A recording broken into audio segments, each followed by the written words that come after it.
ఒక ప్రజాస్వామ్య ప్రభుత్వం యొక్క ప్రస్థానంలో 6 మాసాల సమయం అనేటువంటిది చాలా విలువైంది, కీలకమైంది.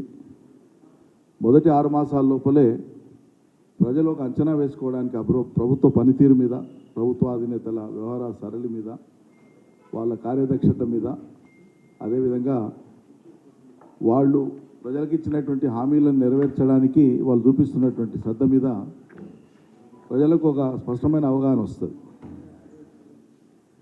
6 నెలలు నిజంగా చాలా ఎక్కువ సమయం. ఏదైనా ఒక ప్రభుత్వం అది ఏ దారి పడుతున్నది, ఎటువైపు పయనిస్తున్నది, ఆ ప్రభుత్వం యొక్క డైరెక్షన్ ఏంది, దాన్ని అంచనా వేసుకోవడానికి ఈ 6 మాసాల కాలంలో రాష్ట్ర ప్రజానీకానికి స్పష్టంగా అర్థమైపోయింది. రేవంత్ రెడ్డి సర్కార్కు ఆ పార్టీ అధికారంలోకి వచ్చే కంటే ముందు ఇచ్చినటువంటి హామీలను నెరవేర్చే దాని మీద శ్రద్ధ లేదు. ఎంతసేపు ఆత్మస్తుతి పరనింద అనేటువంటి ఒక ఏకైక అజెండాను మాత్రమే ముందు పెట్టుకొని సాగుతున్నట్లుగా స్పష్టంగా కనిపిస్తూ ఉన్నది. డైరెక్షన్ లెస్ ఉంది ప్రభుత్వం, ఓ దారితెన్ను లేకుండా ఉన్నది. ఒక నిర్మాణాత్మకమైనటువంటి పద్ధతిలో తామిచ్చినటువంటి హామీల మీద ముందు దృష్టి పెట్టి ప్రజాపాలనను కొనసాగిస్తూ మునుపటి ప్రభుత్వం కంటే మెరుగైనటువంటి రీతిలో ఇగో మా ప్రభుత్వ చర్యలు ఉన్నాయి, మా ప్రభుత్వ విధానాలు ఉన్నాయి, మా ప్రభుత్వం యొక్క పనులు ఉన్నాయి, వీటి ఫలితం ప్రజలకు ఇట్లా అందుతుంది అని చెప్పి ఒక ఆత్మవిశ్వాసంతో చెప్పగలిగేటువంటి పరిస్థితి ఇలా ముఖ్యమంత్రి కానీ మంత్రిమండలి కానీ కనిపిస్తుంది.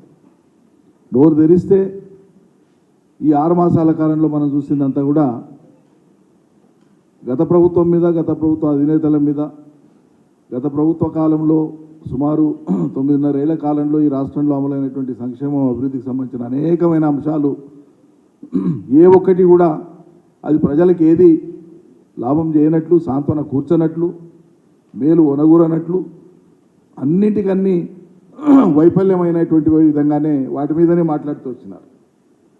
మిషన్ కాకతీయ అంటే ఫెయిల్ అన్నారు, మిషన్ భగీరథ ఫెయిల్ అన్నారు, కాళేశ్వరం ఫెయిల్ అన్నారు, డబుల్ బెడ్రూమ్ ఇళ్ళు కట్టనే లేదన్నారు.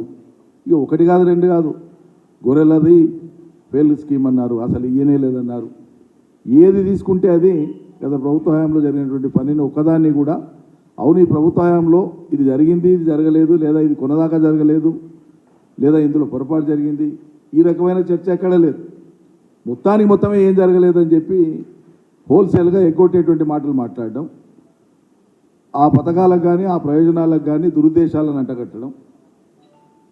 పోనీ అవి చేస్తూ మీరు చెప్పిందన్నా ఏదైనా మొదలుపెట్టి చేస్తున్నా అంటే ఇచ్చిన ఒక మాట మీద లేదు.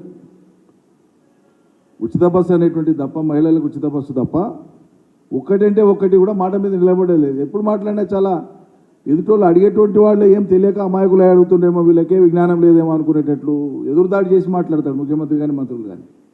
మేము అన్నీ అమలు చేసినాం కదా ఇంకేడున్నాయన్నట్టు మాట్లాడతారు.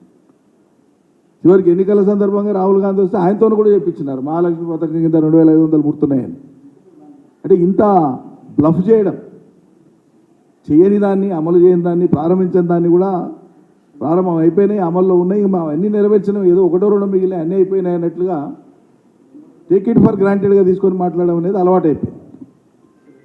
కాబట్టి వాళ్ళు ఇచ్చిన హామీలు అమలు కానటువంటి యొక్క ప్రతిఫలం లేదా దాని యొక్క రిఫ్లెక్షన్ ఏంటంటే ఇవాళ అన్ని వర్గాల ప్రజలు కూడా తీవ్రమైనటువంటి వ్యతిరేకత, అసంతృప్తిని కలిగి ఉన్నారు. ప్రధానంగా రైతాంగ ప్రజలు.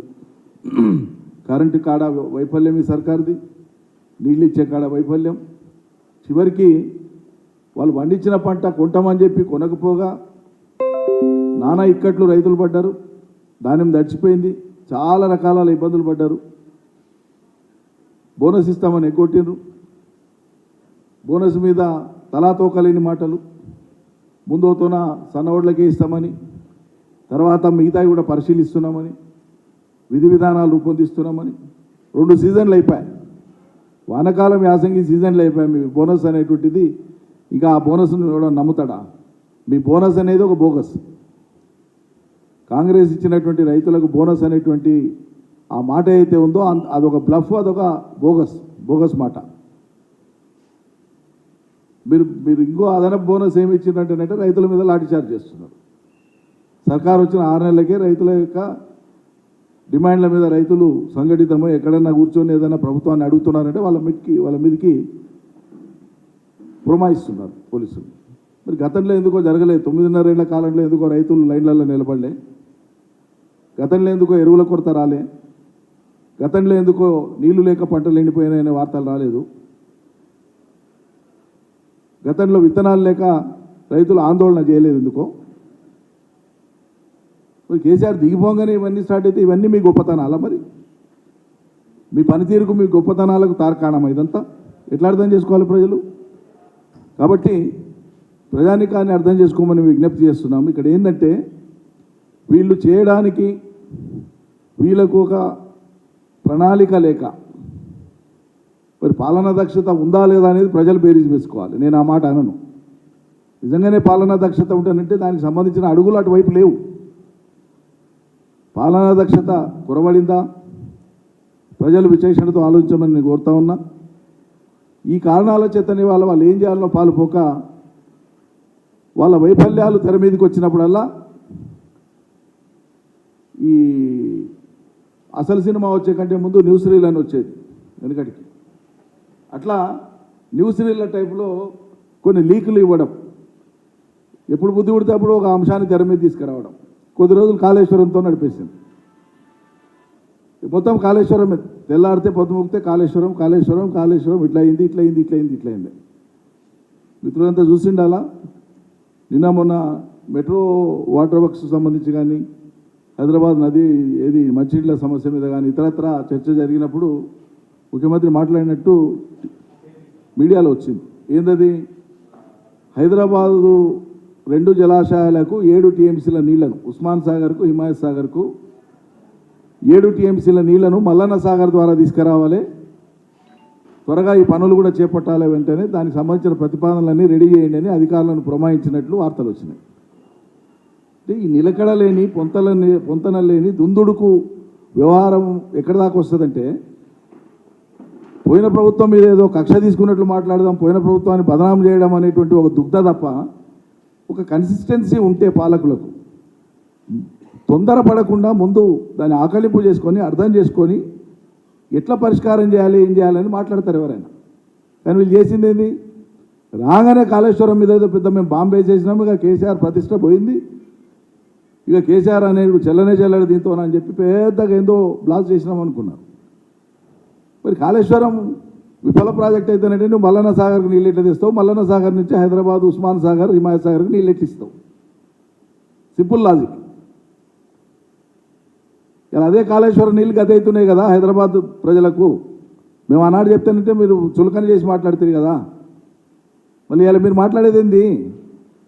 కాళేశ్వరం నీళ్ళని మల్లన్న సాగర్ ద్వారా ఉస్మాన్ సాగర్ హిమాయత్ సాగర్కి తీసుకురావాలని నిర్ణయానికి వస్తున్నారు కదా.